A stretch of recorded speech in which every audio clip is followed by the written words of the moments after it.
오늘 본문은 이렇게 시작되어집니다. 수일 후에 예수께서 다시 가버나움에 들어가셨다.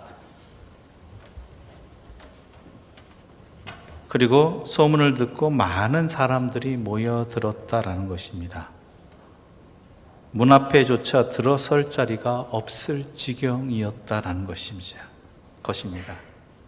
사람들이 그곳에 모인 이유는 무엇일까요? 앞서 1장에서 예수님께서 놀라운 기적의 사건을 일으키셨거든요. 각종 병든 사람을 고쳐주셨습니다. 귀신 들린 사람도 귀신을 쫓아내주셨습니다. 게다가 그 절정은 뭐였냐면 나병 환자를 고쳐주신 것입니다. 당시의 나병은 그 누구도 고칠 수 없는 하늘의 천벌이라고 일컬어질 정도의 중한 병이었는데 예수님은 그 나병 환자를 깨끗하게 고쳐주신 것이지요. 그러니 사람들이 안 몰리겠습니까? 분명히 예수님께서는 귀신 들린 자를 고쳐줄 때 그 귀신들에게 자기를 드러내지 말라고, 말하지 말라고 누구인지를 분명히 말씀하셨고, 나병 환자한테도 뭐라고 말씀하셨냐면 고치신 후에 이것을 말하지 말라고 당부하셨습니다. 근데 고침받은 사람은 그 감격을 말하지 않을 수가 없었죠. 그러니까 그 소문을 들은 가버나움 사람들이 막 몰려드는 거죠. 그래서 예수님께서는 며칠 그곳을 떠나셨습니다. 그런데 그곳에 다시 예수님이 오셨다는 소문이 들린 것이지요.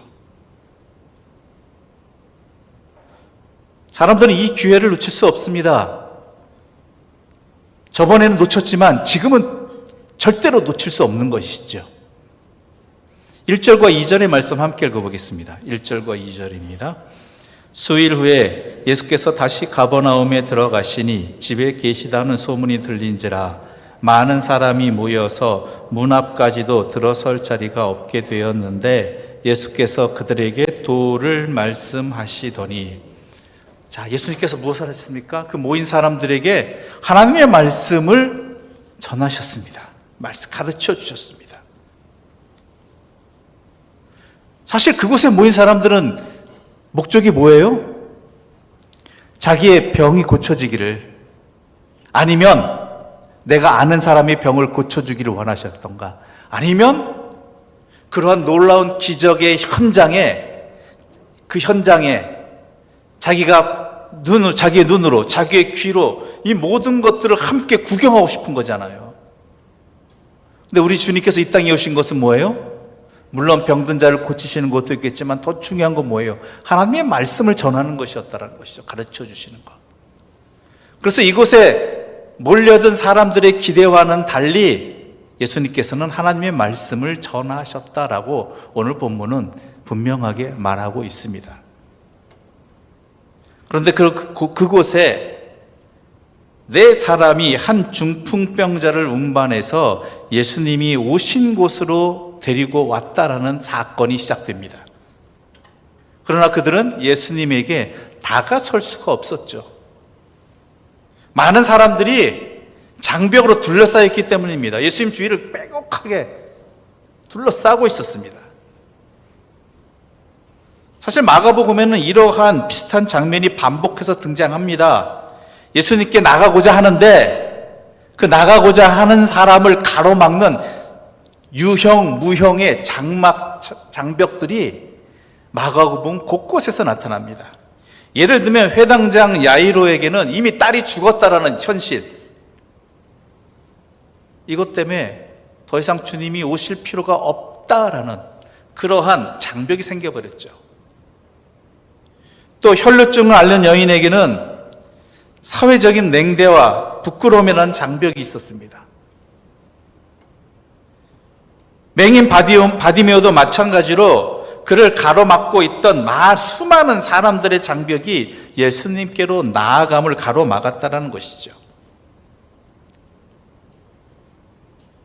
좀 시간이 흘렀지만 코로나19가 터지기 훨씬 전이죠. 저는 파리에 여행을 잠깐 조카와 다녀온 적이 있었습니다. 그곳에서 한 벼룩시장을 가게 됐는데 그 벼룩시장에서 이것저것 구경하는데 웬 사람이 다가옵니다. 젊은 사람이었는데요. 한참 젊은 사람이 저한테 이렇게 묻습니다. 물론 한국 사람이었겠죠. 제가 뭐 외국어를 잘하는 사람 아니니까. GD 아느냐고 물어봐요. 이게 뭔 소린가 했죠. 예. 처음에 못 알아들었습니다.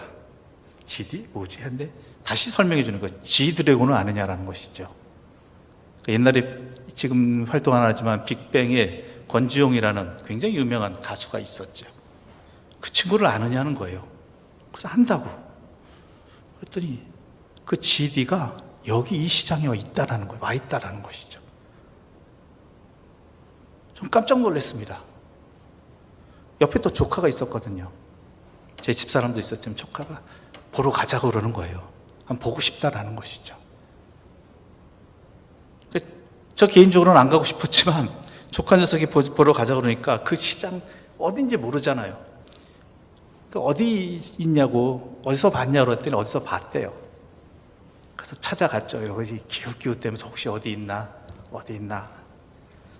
그러다가 한 상점에서 빨간 머리를 보았습니다. 빨간색으로 염색한 머리. 아, 저 사람이구나 라는 걸 딱 느꼈죠. 한 골동품 가게에 들어가 있는 것이었습니다. 사람도 별로 없었어요. 아는 사람이 별로 없었는지 어쩐지 모르겠지만 뭐 관계자들, 경호원들 그리고 방송 카메라로 이렇게 그 상황을 찍는 몇몇 사람들만 그 가게하고 그 주변에 조금 있었죠. 근데 못 들어가겠더라고요, 그 가게에. 여러 가지 이유가 있겠죠. 좀 창피한 것도 있고요.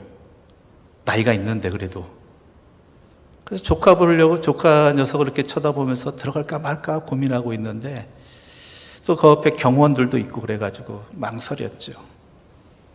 들어갔겠습니까? 안 들어갔겠습니까? 못 들어갔습니다. 그럼 마음으로 물론 거기서 관계자가 나와서 조용히 이야기해도 저희들한테 이렇게 이야기하더라고요. 지금 GD가 개인적인 일을 봐서 이런 뭐 어떤 팬 서비스는 못 하겠습니다라고 말하기도 했지만 내가 굳이 저 사람을 만나서 이렇게 기웃댈 필요가 있을까 마음이 들기도 하였고요. 또 사람에 둘러싸인 그 상점 문을 들고 들어가기가 안을 들어가기가 이상하기 싫은 거예요. 그래서 조카 녀석을 넌지시 보면서 물었죠. 너 GD 무척 좋아하니? 팬이니? 그러니까 고맙게도 조카 녀석이 이렇게 마음을 알았는지 원래 그런지 모르겠지만 아니 그냥 한번 보고 싶었어요. 봤으니 됐어요. 그래서 저도 그래 봤으니 우리 가자 하고 그 길을 모처럼 연예인이 가까이 지척에 있는 그 기회를 놓쳐버리고 말았죠. 하지만 이 중풍병자를 메고 온 네 사람은 쉽게 포기하지 않았다라는 것입니다. 그들은 지붕 위로 올라가서 지붕을 뜯고 구멍을 내서 예수님 앞에 중풍병자가 누워있는 그 침상을 달아내렸다라는 것이죠. 수많은 무리들 가운데 이 네 사람이 보이는 행동은 그들의 간절했고 절박한 심정을 잘 보여주고 있습니다. 이로 인해서 자칫 많은 사람들에게 불편을 줄 수도 있었고 불편을 주었지만 이들의 간절하고 절박한 심정은 다른 사람들의 시선과 평가에는 관심이 없었다라는 것이죠. 그들은 어떻게든 이 중풍병자를 예수님께 보이고 싶은 마음뿐이었습니다. 5절부터 7절의 말씀 우리 함께 읽어보겠습니다. 5절부터 7절입니다.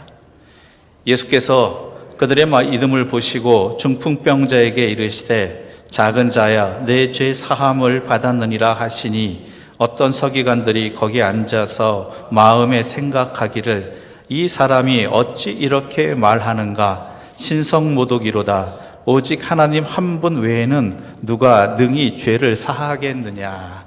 아멘. 우리 주님이 뭐라고 말씀하셨나요? 이 중풍병자에게 내 죄 사함을 받았느니라라고 말씀하고 계셔요. 왜 이렇게 말씀하셨을까요? 내 병이 나았다. 내가 고침을 받았다. 이렇게 말씀하시면 되는데 왜 내 죄사함을 받았다라고 말씀하셨을까요?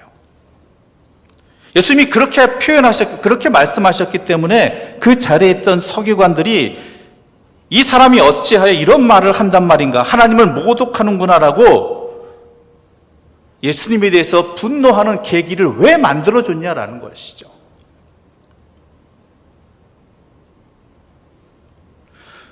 형, 명쾌하게 내 병이 나았다 하면 되는 문제예요. 그러면 서기관들도 뭐라고 안 해요. 안식일이 뭐니 어쩌다 이런 말 안 해요. 지금 상황은, 지금 때는. 그런데 예수님께서 이렇게 말씀하신 이유를 알기 위해서는 이 앞서 나병 환자의 1장에 기록되는 나병 환자의 사건을 우리가 좀 더 살펴봐야 됩니다. 이 나병 환자는 주님께 나와서 그 앞에 엎드려서 무릎 꿇고 간청합니다. 선생님께서 하고자 하신다면 나를 깨끗하게 해줄 수 있습니다 라고 이야기합니다. 그는 고쳐달라고 하지 아니하고 깨끗하게 해달라고 이야기합니다. 물론 이 뭉들어진 이 피부를 깨끗하게 해달라는 의미일 수 있겠지만 이것이 아니라 다른 의미는, 더 본질적인 의미는 뭐냐면 당시에는 병을 죄의 결과라고 생각했기 때문입니다. 무슨 죄가 있기 때문에 그 병에 걸렸다라고 생각했어요. 특히 중한 병일수록 더욱 그렇게 생각했습니다. 그 사람에게도 그랬을 것입니다. 나병 환자에도 그랬을 것이고 중풍병자에게도 그랬을 것입니다. 사람들은 그를 죄인이라고 정죄했을 것입니다. 저 사람 병자다? 저 사람 죄인이야. 또한 자기 스스로도 죄인이라고 자책했을 것입니다. 내가 무슨 죄를 지었길래, 무슨 죄가 있어서 이러한 병에 걸린 것은 아닐까라는 자책이었죠. 사람들은 천벌이 아니라면 이렇게 되지 않았을 것이라고 수군거렸을 것이고, 그는 스스로를 하나님에게 마저도 버림받은 무가치하고 더러운 존재라고 자기를 비하했을 것입니다. 죄의식과 죄책감이 그를 짓눌렀을 것이고, 육신의 병뿐 아니라 그보다 더 그를 힘들게 한 것은 그 마음의 병이었겠죠.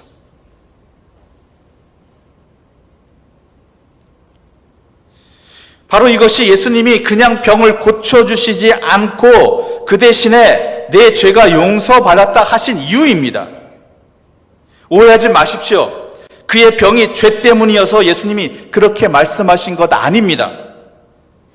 예수님은 그에게 지은 죄를 자복하라고 이야기하지 않으셨습니다. 회개하라고도 하지 않으셨습니다.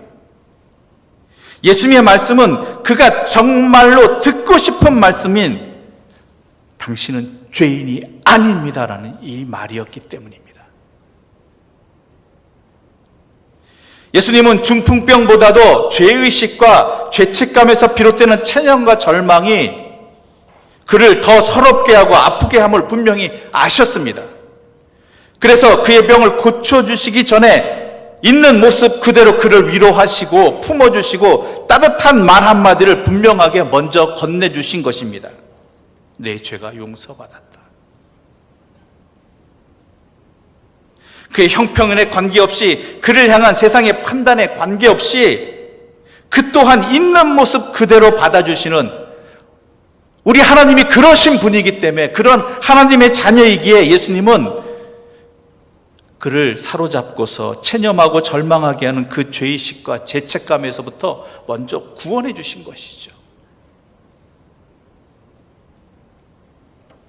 그도 병들었지만 그 모습 그대로 여전히 하나님의 자녀이고요.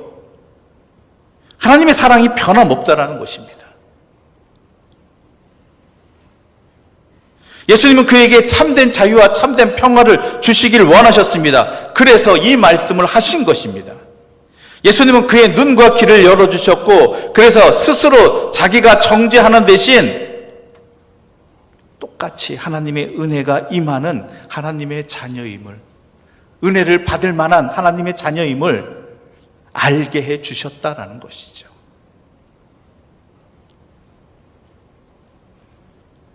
그런데 서기관들은 달랐다라는 것입니다.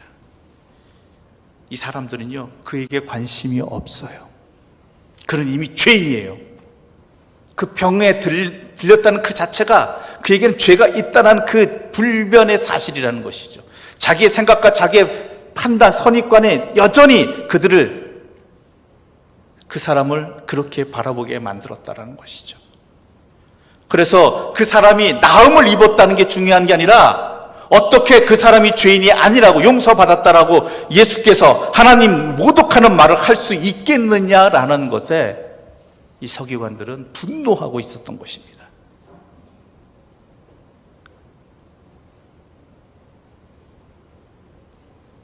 오늘 우리들의 모습이 이러한 것 아니냐라는 것이죠. 우리들의 사회가 이러한 것 아니냐라는 것입니다. 정작 중요한 것은 사람이 낫고 고침을 받고 위로를 받고 하는 것들이어야 되는데, 어렵고 힘든 사람을 볼 때마다 우리 나름대로의 기준과 선입견과 편견 속에서 그 사람을 정죄하고 있거나 아니면 그것을 핑계대면서 내가 할 일을 하지 않고 있는 것은 아니냐라는 것이죠. 저 사람이 저렇게 경제적으로 힘들어지게 된 것은 나름대로의 그 사람이 잘못한 이유가 있다라는 것. 저 사람이 저런 시련 속에 있는 것은 그 사람이 뭔가를 잘못했기 때문에 저런 대가를 치르는 것이라는 것. 물론 맞을 수도 있겠죠. 그런데 우리 주님이 원하시는 모습은, 또한 그 사람을 우리에게 보여주신 하나님의 뜻은 그것이 아니라는 것입니다.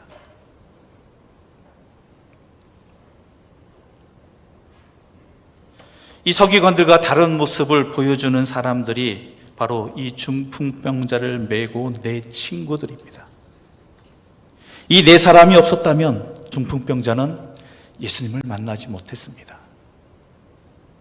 이 그들이 없었다면 중풍병자는 새로운 날을 맞이하지 못했습니다. 혼자서는 할 수 없는 일이기 때문입니다. 그들이 있어서 가능했다라는 것이죠.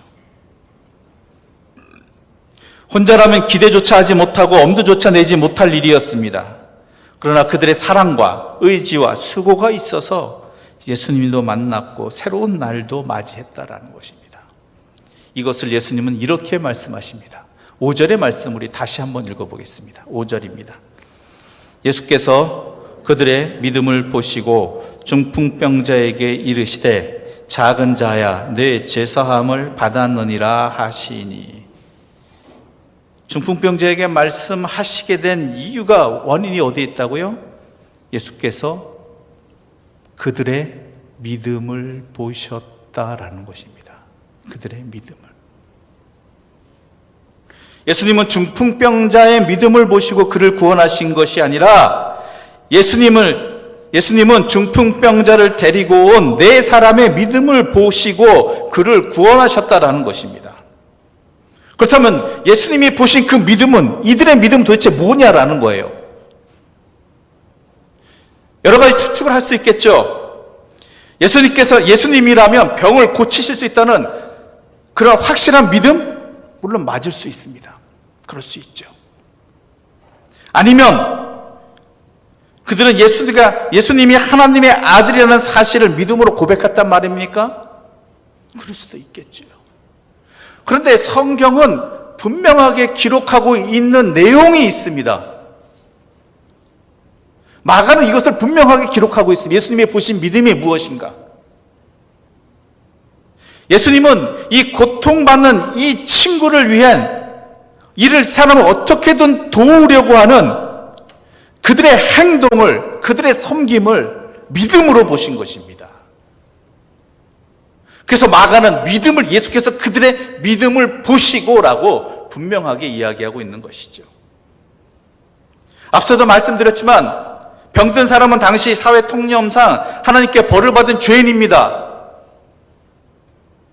거리낌의 대상입니다. 저 사람이 죄를 졌기 때문에 저 병에 그 사람이 걸린 것입니다.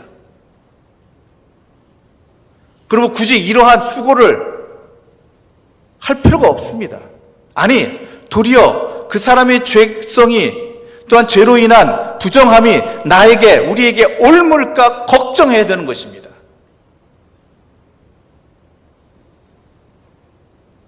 그런데 이 사람들은 이러한 편견과 이러한 두려움을 무릅쓰고서라도, 그것과는 상관없이 이 사람의 아픔을 덜어주고 싶어 했고, 이 사람을 주님께로 데려가고 싶은 그러한 행동이, 모습이 우리 주님께서 그것을 보시고 그 믿음을 보시고 받아들여 주셨다는 것이죠.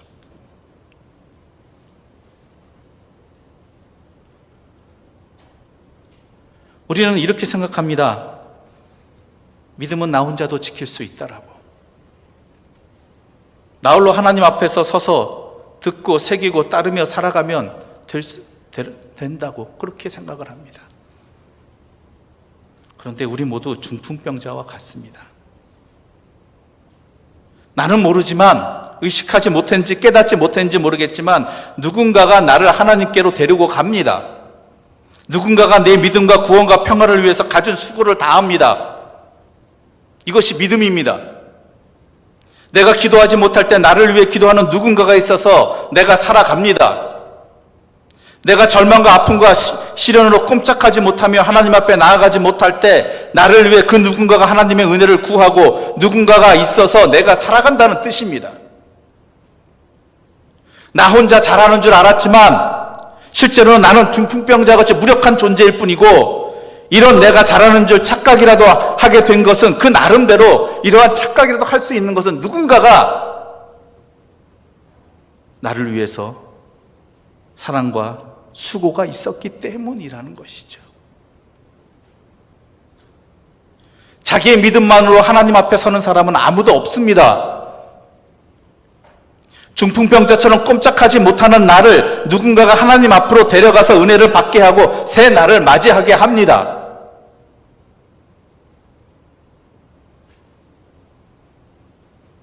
그런 은혜 덕분에 우리가 믿음을 지키며 오늘도 주님 앞에 예배 드릴 수 있는 것입니다. 저 또한 마찬가지죠. 누군가가 저를 위해 기도하고 또한 누군가가 수고를 아끼지 아니함을 통해서 오늘도 저도 이렇게 하나님의 말씀을 전할 수 있는 것입니다. 그런 은혜 덕분에 우리가 있음을 분명히 알아야 됩니다. 마찬가지로 우리 자신도 그 누군가가 이 중풍병자의 내 친구와 같은 그 믿음의 행동이 있어야 한다라는 것이죠. 왜요? 내가 그 은혜를 입은 사람이기 때문에, 그 믿음 때문에 살아난 사람이기 때문에, 그 믿음의 행동, 누군가의 그 믿음의 수고 때문에 내가 주님 앞에 설 수 있기 때문에,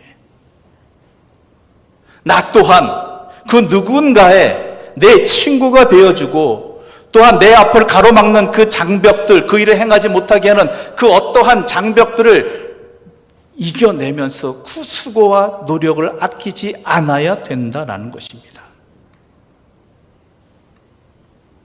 곁에 누군가가 있어서 내가 살아감을 알아야 하고, 나 또한 누군가의 곁에 있어주는 사람이 되어야 한다는 것입니다. 그것을 우리 하나님께서, 우리 주님께서 믿음으로 보시고 주님께서 역사하신다는 것이지요.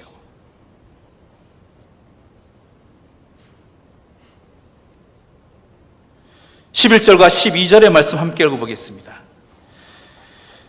11절과 12절입니다. 내가 내게 이르노니 일어나 내 상을 가지고 집으로 가라 하시니 그가 일어나 곧 상을 가지고 모든 사람 앞에서 나가거늘 그들이 다 놀라 하나님께 영광을 돌리며 이르되 우리가 이런 일을 도무지 보지 못하였다 하더라.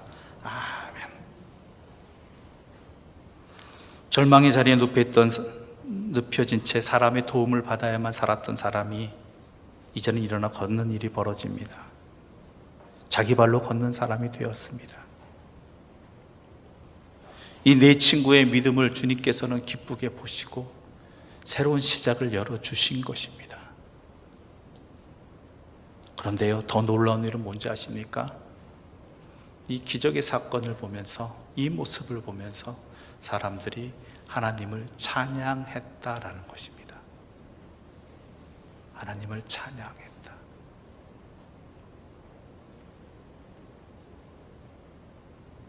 우리가 일어선 사람이 될 때 또한 우리의 손길을 통해서, 우리의 믿음의 행동을 통해서, 그 수고를 통해서 누군가가 깨어나 일어설 때 하나님의 영광을 드러내는 일이 된다라는 것입니다.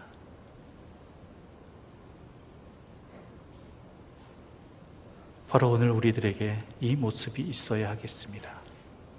내 자신 또한 그런 은혜 덕분에 하나님의 영광에 돌릴 수 있는 그러한 삶을 살아가고 소망할 수 있는 것처럼 우리 또한 그 누군가의 믿음의 행동의 섬김을 통해서 하나님께 영광 돌리는 삶의 열매를 거두게 하는 주의 쓰임이 되어지는 그 누군가의 또한 좋은 친구가 되는 그러한 믿음이 우리 가운데 있어야 되고, 의인은 그래서 믿음으로 살아가는 것이고, 하나님의 사람은 그 믿음으로 말미암아 그 누군가를 또한 살리는 사람들이 된다라는 것입니다.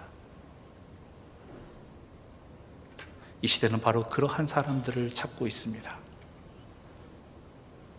이 시대가 하나님께 영광 돌리는 이 마비된 상태의 절망의 상태에서 일어나기 위해서는 주님께서 기쁘게 보시고 역사하시는, 받아주시는 그 믿음의 수고를 감당하는 사람들을 찾고 있습니다. 그 사람들이 하나님을 믿는 사람들, 예수 그리스도의 은혜를 힘입은 사람들, 바로 우리들이 되기를 바랍니다.